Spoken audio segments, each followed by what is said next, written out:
Parliament was where I grew up. I grew up on Pulaski Avenue. Born on Hillside Avenue, but grew up uh, on Pulaski Avenue. I don't know my grandfather on my mother's side. Um, they're German. They're from Germany. They were Becker, Becker. All right. And they at one time owned all the property on what now is Elizabeth Street. It was Becker at that time.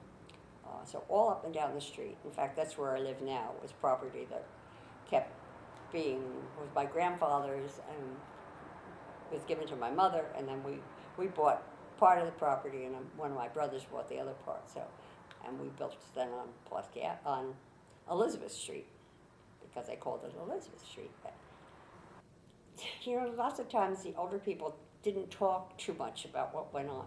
But my understanding is my mother said it was a gravel bank, and sometimes on the last road, the last time they were taking gravel out, she would be allowed to ride into South Amway with the horses. So, so yes, we're gravel. By the time I can remember, we had my great grandmother lives right on Deerfield Road. The house is right down on Deerfield Road. My grandfather and grandmother lived above it on the next one. Then I had an uncle, two uncles that lived in the next two houses. And then we had free land for a while. I was born right here in Sayreville, the house right behind me. We're all German that time. The Polish people came into Sayreville after World War One.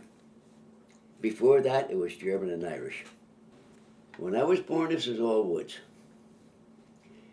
Mr. Sulik had a blacksmith in that little building over there.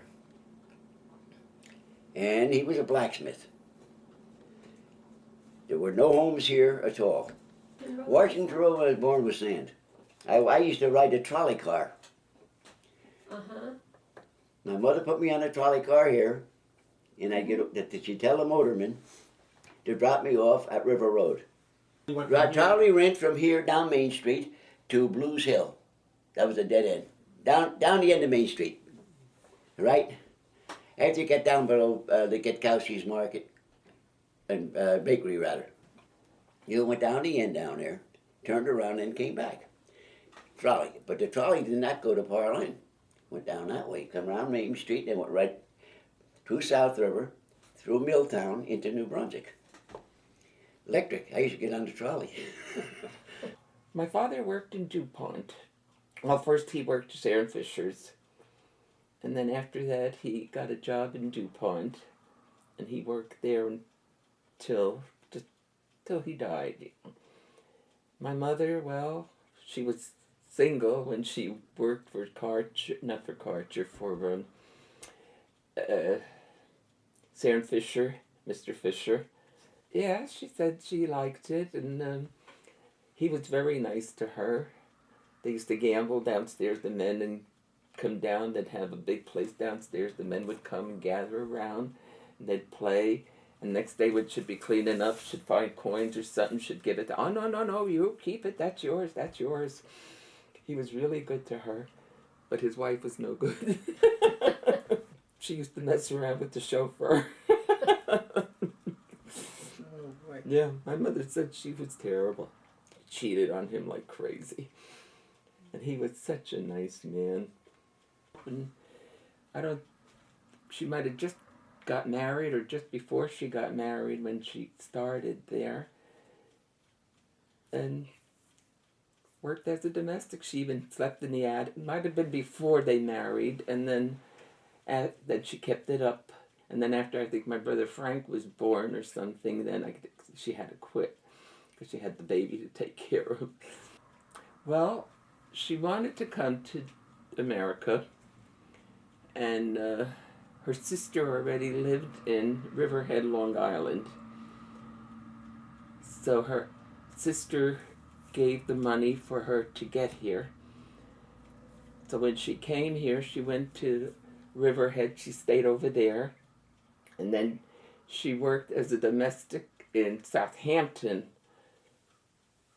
Long Island. She worked there as a domestic. And then she had a sister that came after that, and she lived in Southampton. And then another sister came later on. She lived in Connecticut. So there were 4 of them that came from Poland. And she lied about her age. She was 15 only at the time when she came, but she said she was 16. And she was awfully sick on the ship coming in. And she said that one time she was so sick, and this one passenger, I guess, felt sorry for her, and he told her, he says, eat an apple and drink a beer, and that's going to help you. And it did. She wasn't sick. She wasn't throwing up no more or anything. Isn't that strange? Yeah. And then she came to Sayreville somehow after that. And she stayed on Pulaski Avenue, well, like I said, Catherine Street at the time. And then I guess my father came here a couple years later. And he stayed with my, well, we always called him Jadek, old man Grutsky, Adam Grutsky. And that was my father's uncle. So he went to stay with them. And I guess my mother lived with somebody, and I guess she liked him, and I guess the store was there. Estacia Targunsky had the store. So my mother would walk by the store every now and then, I guess, just to see if my father would be there. And then they got married, and that was it. They got married up in St. Stan's in 1919. Well, I was actually born in New Brunswick, in the hospital there, but I have lived in Sayreville all my life. Never been out of Sayreville. Grew up on Pulaski Avenue. For a few years we lived down on East Cup Street, and I moved over to Elizabeth Street, and have been there ever since. Well, my grandparents came over from Poland, settled on Pulaski Avenue, and they were there from probably the early 1900s. I don't have an exact date on that, but the house was built for them back then. I really don't know too much about that, other than my grandfather worked at DuPont, of course, and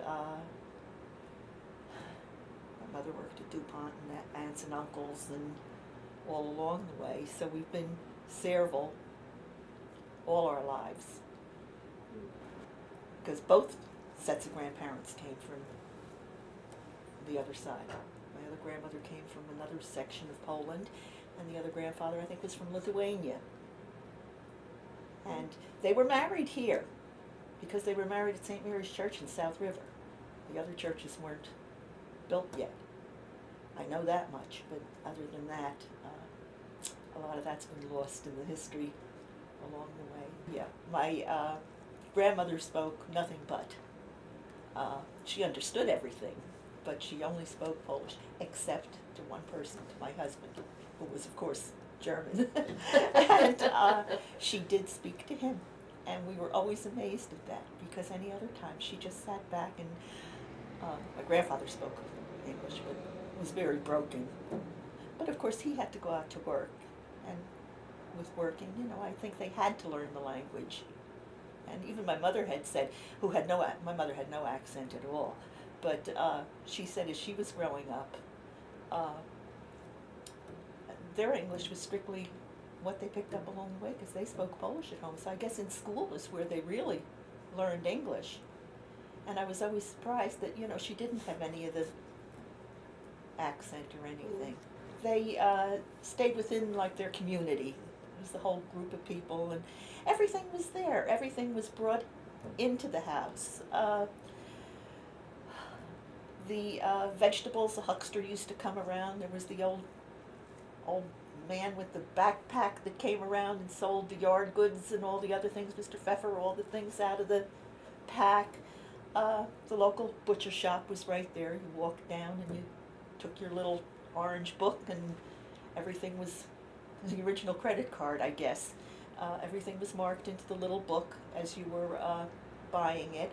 And then I guess when they were paid every 2 weeks, they went down and paid the book off when the paycheck came in. And you just, there was no need to go anywhere. Greenfields was everywhere for clothes and whatever. And I don't know what else they, there was no need until finally some supermarkets opened, and we used to have to get a bus to go to South River to go to the Acme.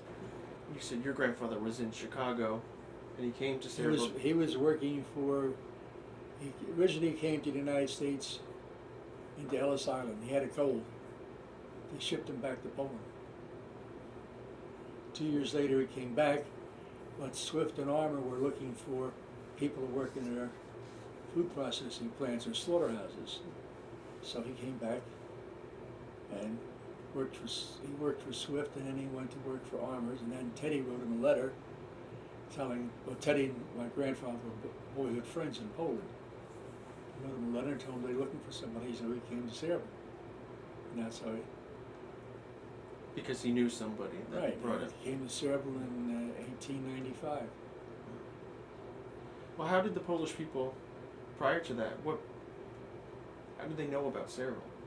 From other people in Poland, plus the fact, one of the things in Poland, and most people were in, was the brick industry. If you go to Poland at the present time, you won't see you'll see very few wooden houses.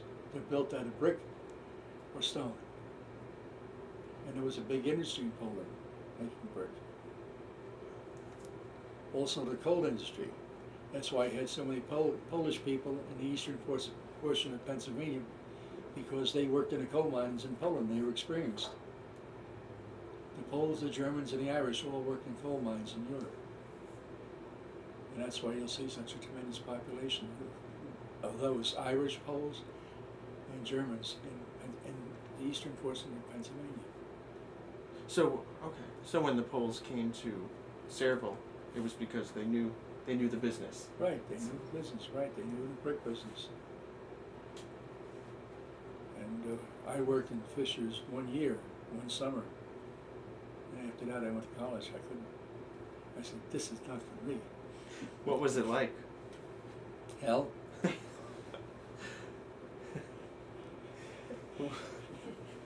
and I'm serious about being hell. I was the new kid in town. All right, they had these, if you go through our museum, we have pictures of this. They had these little cars that they would load the wet brick on. And when they had fire brick on the bottom. When they'd come out of the kilns, they would go in a circle. And they were still hot. And you had to load the brick on the cart. And that fire brick was warm. And also the whole area is hot. You're working in 125-degree temperature. With a brick brace that holds, you got those in one in the case, holds 8 wet brick and 9 dry brick. Picking them up, and the car was about this high, and you were picking them off the conveyor and putting them on the bottom. You were the bottom guy. When you come home, your back was hurting, your arm was hurting. My name is Ed Boiler, B-O-Y-L-E-R. And where were you born? Sayreville, right here, Sayreville, locally. Never moved out. And when were you born? 1928. And what part of town were you from? Right here, what they call Sayreville proper. I was born right here on Main Street. And what did your parents do for work? Where did my parents work? My father was the road superintendent, and worked for the road department for years and became road superintendent, retired there. And my mom was just a regular housewife and factory worker, worked in the garment industry. And I went to high school here, the old high school up at what is now the Wilson School. And when I went there, you could get a job down in this brick industry. You could work 20 hours a week when you were 16 years old. And we worked there on the presses there, putting brick on the presses and stuff there before they were baked. They stamped them with Sayreville Fisher, the logo on it, and then they went into the kilns to bake and so forth. And to my best recollection, I think we made about 30 cents an hour. And that was, I'm talking now in maybe about 43, in that area, 42, 43. Did many students do that? Hmm? Did many students do that? Yeah, they had quite a few kids did that.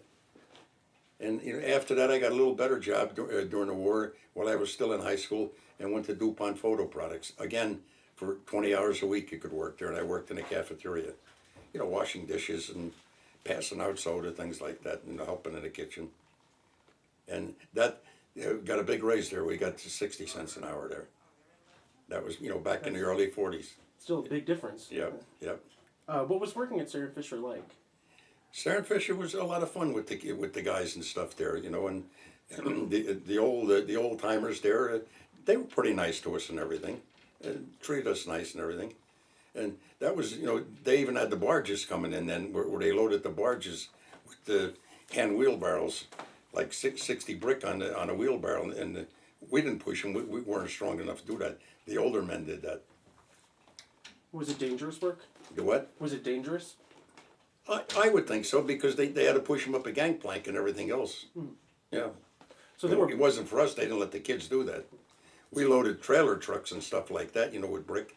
You had like a tongue, like you know, and you could pick up like six or eight brick at a time, and you put it up on a truck, and you'd pile them up on a truck and put straw on them. It was interesting. That when you went up Pulaski Avenue was Swanee's Bar, which was one of the nicest bars in town. And across the street, the Washington School at that time was not as big as it was. It was just a basic old school. Next to it was a baseball field. And my mother, who lived at 422 Main Street, had a candy store there.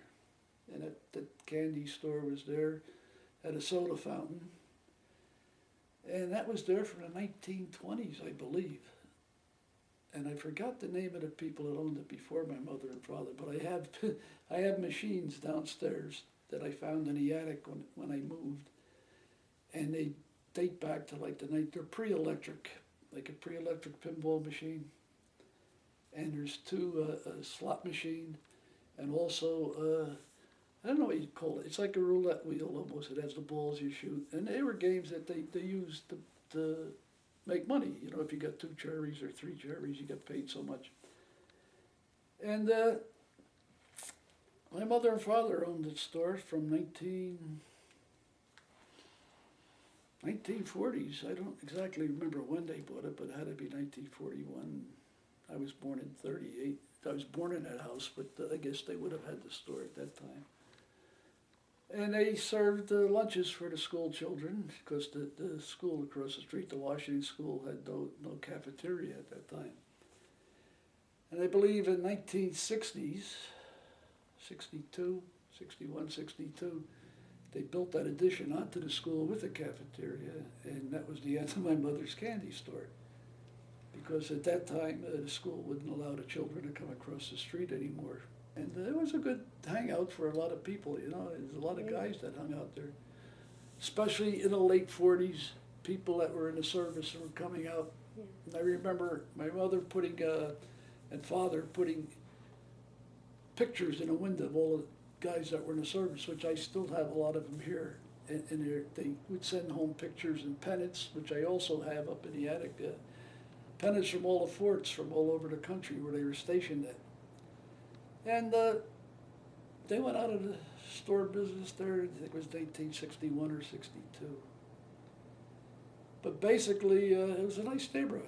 It was quiet. And one thing about living in town all your life, I can ride by that neighborhood and almost name every person and what house they lived in when I was a kid, because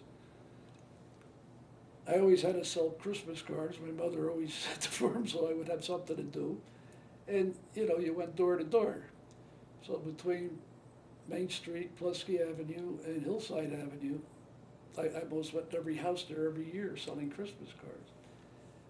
But basically, you know, I remember going up to Swanee's Bar, because TVs we didn't have, and Swanee's had the TV in the bar there, so we could sit on the steps across the street and watch the Dodger games and the Giant games and the Yankee games, which you couldn't see much of, but at least you had the radio on, and you know, you could hear.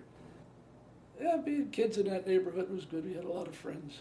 Every morning you had met at my mother's store, and We would sit on Pekarsky's wall across the street, the little brick wall that's still there on Pulaski Avenue. And at night we sat there and just talked and played catch on the street with the hardball. We used to play catch there all the time. And, you know, going back to where you went up like Hillside Avenue, the little park that was there to the left, before the clay bank, there was a place in there we used to call the Dust Bowl. We used to play football in there. It was all sand. And there was no place else like to play football, and unless you went up to the big field uptown. So the clay bank was a big area, and as kids we always went down there looking for fool's gold and just walked around and then went through the clay. And was always amazed by the little cars that kind of looked like the little trains they had that pushed the cars with the clay to the brickyard. And the brickyard was, it was pretty big. You know, when I was a kid, they had 3 yards that worked there at that time. And they had the loading area where they dumped the cars into the cars where they would take the clay up. Tracks that went up to like a 2nd story to dump into where they would dump the clay, and then that would be formed and cut into blocks, like, you know, into the bricks. But basically, it was like Lower Sayreville, but not lower Sayreville, where I lived. I can't remember exactly what year. It's probably in the 50s, but it was the anniversary of, I think, either the first aid or maybe the fire department. And that was the first time that they actually had a parade start in Lower Sayreville. Other than that, it was always uptown. So I thought that was kind of neat, you know. Was Lower Sayreville kind of, I guess, separate from Sayreville then, in a way? No, in one respect, yes, because I would venture to say that at least 45% of the people came from Poland, and then it was their children, okay? In that sense, it was isolated. What can I say? I mean, you go down Bainhurst Avenue, and Mr. Sekman, who scared the hell out of me, would, you know, because if you bought a pair of shoes, they last forever, because he would like re-heel and sole them. And so you would take your shoes to Mr. Sekman, and he would do that. If you went uptown, you would go to Johnny and Kate's ice cream parlor, and you would get ice cream or, you know, candy there. If you went across the street, there was the local tavern, Pavoski's, and then it was Jenny Dibas's grocery store, because there were no supermarkets then. None whatsoever. You know, so you had to go to small stores to get your goods. And if they didn't have them there, you went to South River to get a chicken killed so you could have a chicken for supper. But in our case, you know, between my father's house and my uncle's, we had turkeys, chickens, pigeons, rabbits, and they were our protein, because they would be killed, you know, for either a holiday, but the chickens especially, they would be killed for Sunday dinner, because that's what you did. You did that, and you would go to Goodkuski's Bakery up the road on Sunday to get jelly donuts or apple crumb cake, because they made the best. When you went to high school, you had commercial secretarial courses, or you had college prep if you were going to go on to colleges, and you also had, if you didn't know what you wanted to be, but you took quite a few courses, you graduated general. And that was just the 3 things that was offered at the time. Most of the girls were commercial secretarial, and most of the guys that were going to think about college did the college prep. There was quite a few girls that took it too, but most of the girls took commercial secretarial. And with our school, your senior year in commercial, you went out to businesses and you worked practicing to be, a secretary. So Hercules, DuPont's, National Lead, Chicopee in New Brunswick, all these places, all these plants that were around in the whole area, our school would ask them if they would like somebody to be an apprentice there, and we would go to these different places. You would do like 6 weeks here, 6 weeks there, and 6 weeks at another place. The half of your senior year, the last half of your senior year before you graduated, and a lot of girls got jobs right from that too. I worked on the Raritan River Railroad. My father worked at DuPont, right on the other side of the track of the railroad station, and talked to the people at the railroad station all the time because he was taking care of the railroad cars that were coming into the plant and stuff. And they says, oh, they need somebody. And he says, oh, my daughter's graduating in June. And they says, well, tell her to come. So I got on the bus, and I was telling the bus driver that I'm going to get a job, you know, at the railroad station. I said, but I don't know if I really want to work. I think I want to stay home a while or go on vacation or do whatever, you know. So I got off the bus, and, you know, with the commercial secretarial course, you were told you had to go and be proper. You know, I had a hat on, I had gloves on, I had a purse, you know, I was all dressed up. And I get into this railroad station, and I says, I was supposed to see Mr. Shepherd. And they said, he's right behind you. And he was the man on the bus sitting in the seat next to me, and I didn't even know it was him, and I was saying how much I didn't want to work, and here I'm coming in for a job, and I was just saying that I didn't want to work, and now I want him to hire me. So he did. He hired me. And I started June the 26th. Okay. My dad, he started out as a baseball player in South Amboy. He played for Sacred Heart Church and the Pennsylvania Railroad. He was a millwright on the Pennsy Railroad. And my dad was a shortstop, and he was rather good at it. He had his offer from the Brooklyn Dodgers to go commercial in the baseball, but one of his parents was sick, and his contract got torn up by the other parent. And DuPont ended up hiring him away from the Pennsy Railroad because in the olden days, the Industrial League was a major event for the whole community. And the league that they were in, the DuPont plants, National Lead, they played in Perth Amboy. I think it's still called Water Stadium. And they used to play all the way from there up to Trenton.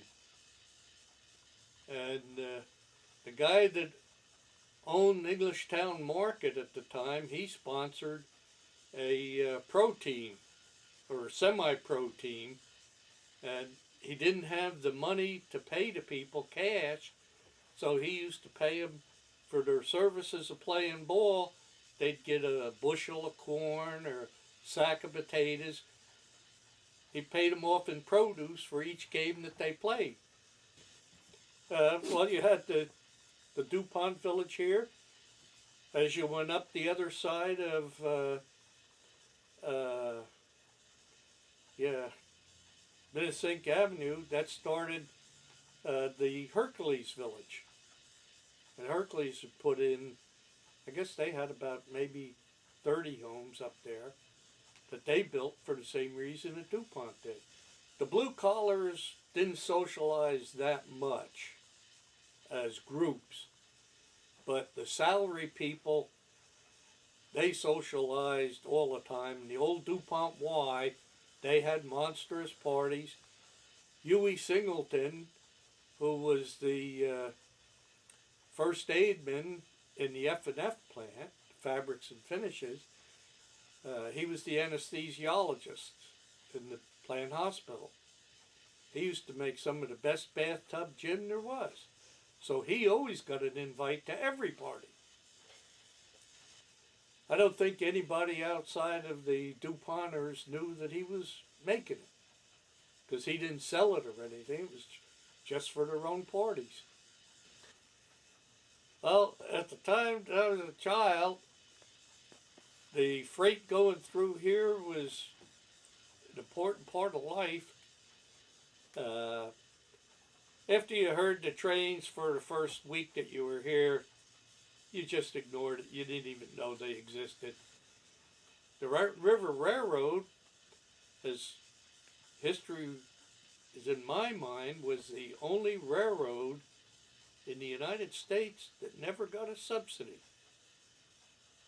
They were always self-sufficient, and the main reason was because they were the intermediate railroad that connected the other big railroads. And all the freight to connect from one railroad to the other had to go through Parlin and Sayreville. So it was a very, very prosperous railroad, which was really great because a lot of time our parents would give us money to go to the movies in South Amboy, the old Empire Theater. We'd have bus fare to go down and come back, and we'd go down, and there was a few of us, that old Barney and Joe Toth was the firemen. They would take us down on the train, and we'd save that money from the bus fare, and that was our candy at the movie. Times were tight then. You didn't get money for candy. Well, I used to Things live. around here? I used to live across over there in the old village, the old DuPont village. That's where the Quick Check is now? Well, yeah, well, the Quick Check and Knights of Columbus, Mm-hmm. and well, where the Y is used to be a parking lot. That was Okay. DuPont's parking lot. There used to be all houses down where the post office is now and everything. There were houses going all the way down towards the football field. In fact, there was a house at the end of the football field. And then there was like a two-family house that went after that, and a couple more houses. And they were all DuPont. And then there were, I'm trying to think, how many streets? I was young when we left there, because we lived there first. And there were, what, I think there were like 4 streets going up. On the other side of No, Washington Road? no. Or There this was side? only one row of houses on the opposite side of Washington Road. And on the other side, there was like 4 streets going up. And that was the DuPont Village. They had the steam pipes coming across Washington Road because all the houses had, steam heat and all that and water. In fact, this house still has the water line down the basement. That connects up to DuPont? Yeah, but they turned it off Yeah. years and years ago. Because these were all the DuPont houses too, owned by DuPont. Okay. And rented, and then they were bought out later on. But all those, they just destroyed all those. But- That was back in, was maybe about 6, 7 years old when we moved. Yeah, about 7, so then that was like in 43. When DuPont got rid of all those houses there. I mean, people could buy them and all that. Well, that's the same thing with French, they bought their house up there at that time. That was a DuPont house. But you were born in the village that's not there anymore? Right. Okay. And what was that called? It was the DuPont Village. Just called DuPont Yeah. Village? That I remember. Okay. I forgot I was only a... And then how did this village come about? Well, this was part of it. It was, Oh, all it was- these homes were together. In this section, I think most of the more, not real higher ups, but, people that were like maybe some supervisors and foremen and what, they had their house. Over here? Yeah, my Okay. father was purchasing. That's what he was, office staff, and we had the house there. And then we moved from there to Dolan Street. Lived there for quite a few years, and then they built a house on Edward Street, so I lived on Edward Street. So there was like 3 different little sections of town that I lived in. I met my husband at a camp. It was a Bible school camp, and it was in Jobstown, New Jersey. It was for 1 week.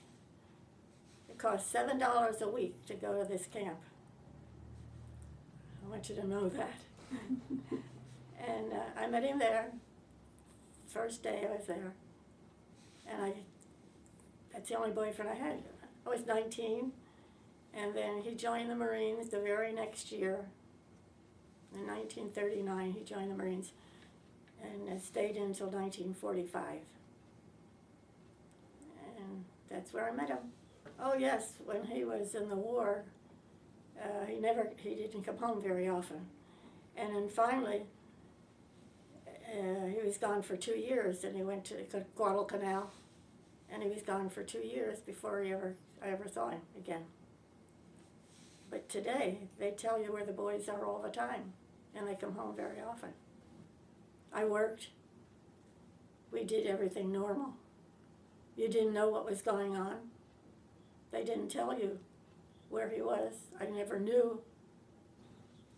Today you hear so much about it that it's always on your mind. We lived normal. We went to New York, we went to the theater, we went all over. And the poor men were away.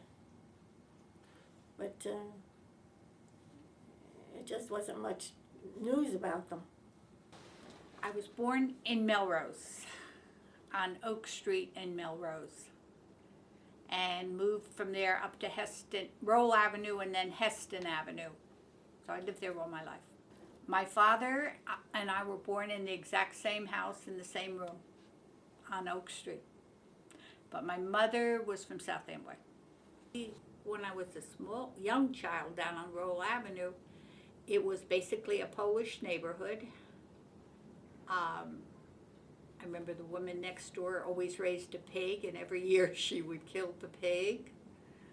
And the other, neighbors, they were the old stock people. And they spoke Polish, a lot of them. And most of my friends were, spoke Polish as children. And I remember the one thing is Mr. Gutkowski's Bakery came every Saturday morning in his truck with bakery goods. Because we couldn't get places at that time, so they kind of brought it to us. My father came here because in Poland they had a family.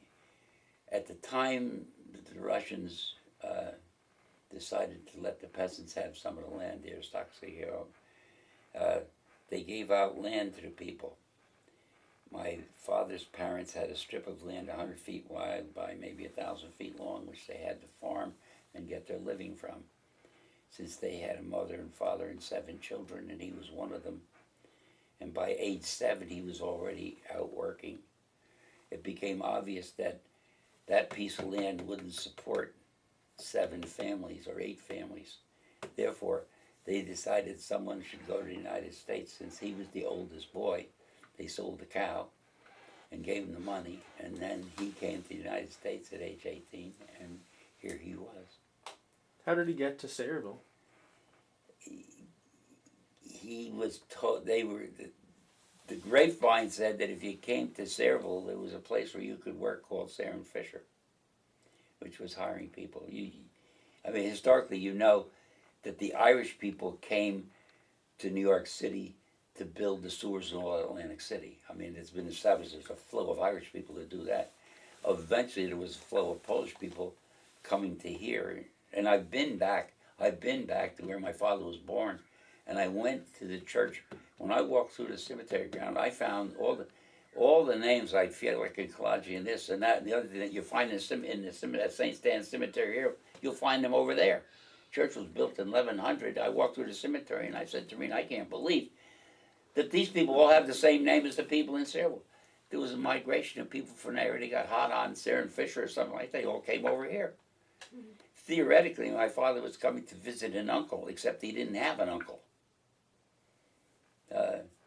What happened in Sayreville, the Fieliks came over, the Dominics came over, and the Kawaji came over. These people are theoretically my relatives, only because they all came over on the boat together, and since they didn't have any relatives here, the people came on the boat together and became their relatives. And on MacArthur Avenue, the big buildings that are there, where most of the workers lived. When my father came here, he lived there. The way that worked is, you went to work for Sayreville Fisher. When you worked for Sayreville Fisher, they provided you a place to live, which was in that long building. They provided you with a place to live, and they had a store where you went and bought what you needed. You had a book, and everything you bought, clothing and everything else that you bought, was charged to the book, and your rental was charged to the book.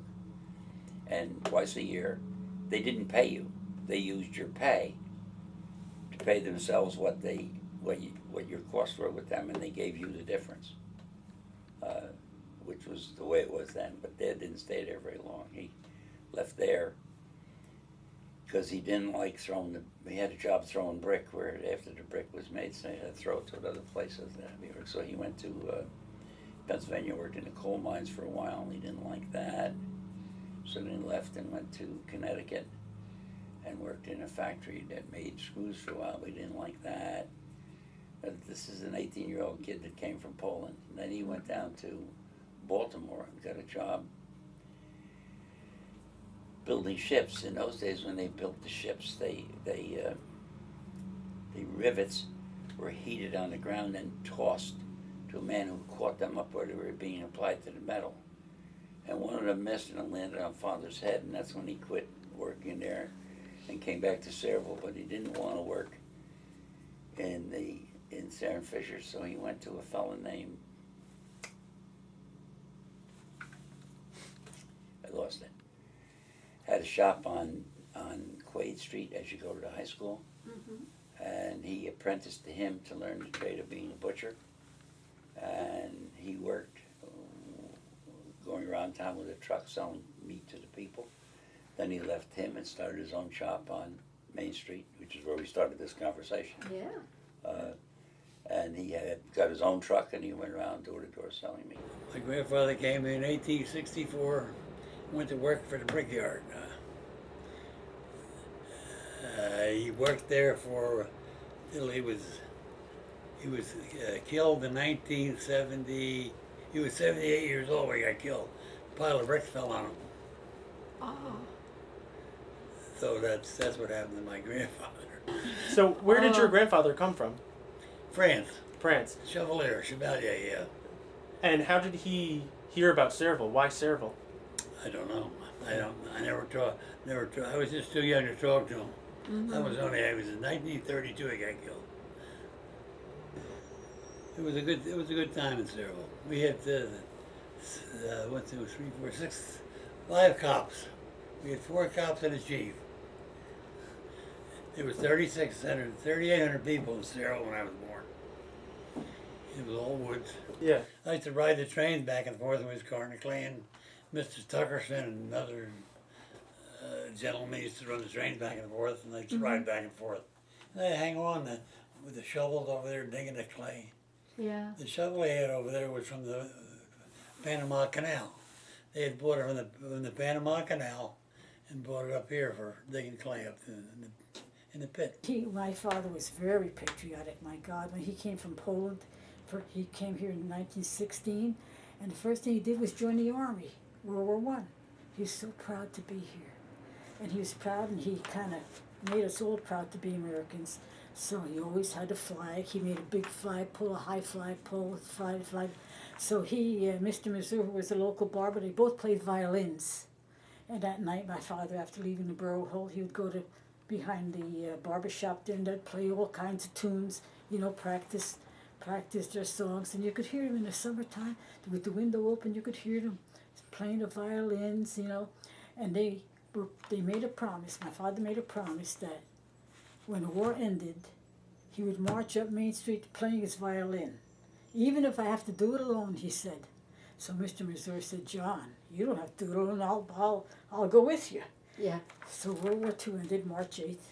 Truman announced that it was over. My father rushes home from work to get his violin, and then he meets Mr. Missouri, he had his barber shop there where the flower shop is on Sayreville on Main Street. And they marched up Main Street, and I was standing in the yard, and I thought, that's a little embarrassing, for them to walk too flatly as well. Next thing you know, Mr. Masalewski next door. Did you know Mr. Masalewski? Yeah. He so I said, John, what are you doing? He just he grabbed the American flag from his yard, which he always had there, and joined them. That's how he came to be the third person in the group. There it is. There they are. And other people are behind them. Well, that's what happened. So they marched up Main Street. They went all the way down to the bridge, and when they came back, there were a whole big pile of people behind them. So they went to the Borough Hall, and they continued playing. Mr. Masalewski raised his flag, and my father with his fiddle, and so Mr. Missouri, they all played, and people were singing. So that was a very memorable thing. So a promise that was made, then was carried out when the war ended. And so the war ended, and they were literally dancing in the street. My Uncle Bill, who was married to my aunt, so he owned Amboy Express Trucking at the end of, was the end of Main Street, before they put that new thing over here. The building's still there, but he owned that. And by war's end, 1945, he had 3 children. He had a boy and 2 girls. Well, the boy played, I guess, a saxophone, and he was like a teenager. And he had a couple buddies who also played instruments. So my uncle got a big tractor trailer in the back of the box end of it. He put his kids up there and they're playing music. They got beer, they put it on a truck, and he drove through the streets of Sayreville really as slow as you could go. And people would jump up and grab a beer and get off, and they would dance and stuff like that. And that was the end of the war in Europe. That was quite a thing you could remember. Well, the shore at that time used to be like Keensburg and Union Beach. That was the shore areas. It started from Morgan with the old Morgan Beach and went on down. Did I swim in Morgan? In the beach? Yeah. The only thing is, used to be a row of bungalows and whatnot along the shorefront. Started from Morgan on down, that was the beach for the city folks, and they come down from the cities, from Newark and on the way.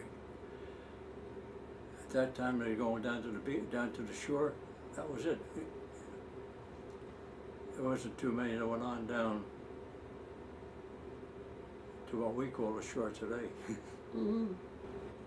Developers started, but not on the scale like it is today. You had individual contractors building maybe 3 or 4 houses until some of the developers come in later.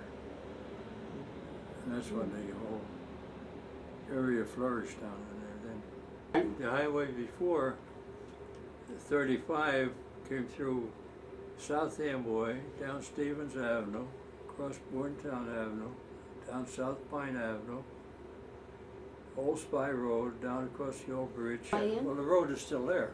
Mm-hmm. You go down Old Spy Road, you can go across along the Morgan Creek, and you come out to where the old bridge used to be.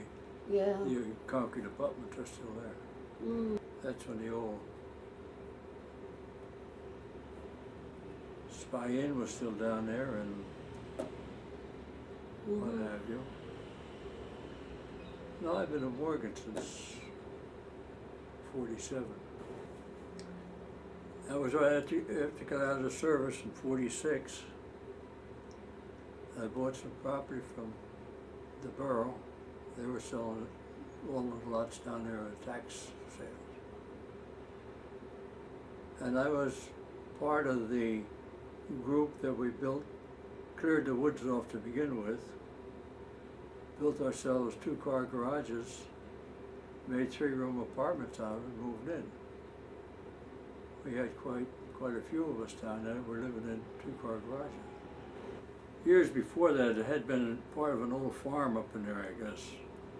And, but it had all grown up over with old trees. No, we had cleared it off and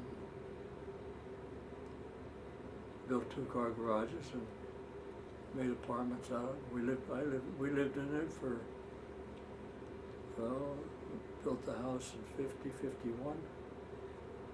So we lived in the garage for about 3 or 4 years. In the 50s, down through there, it started to develop. It was nothing like it is today. In fact, there was only, between our place and Pine Avenue at that time, there was only 1, 2, 3 houses, I think, in the 2-block area. Well, people are people. That particular thing has not changed. You know, you have different people, and I guess primarily is the fact of how it has grown from being a very small, tiny community to this overflowing community, for lack of a better word.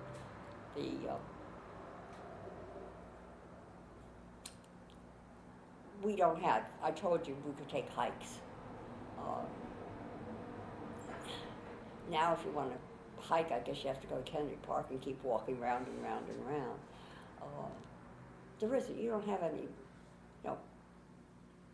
I guess perhaps that would be one of the great changes, the lack of the open space, for one thing.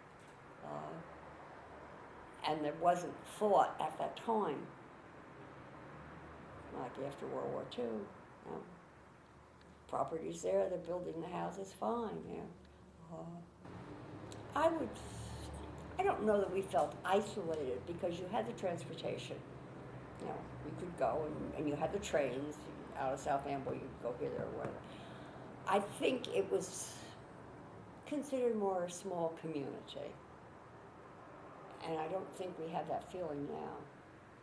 Even the numbers, even for the numbers of the seniors at the present time are outrageous.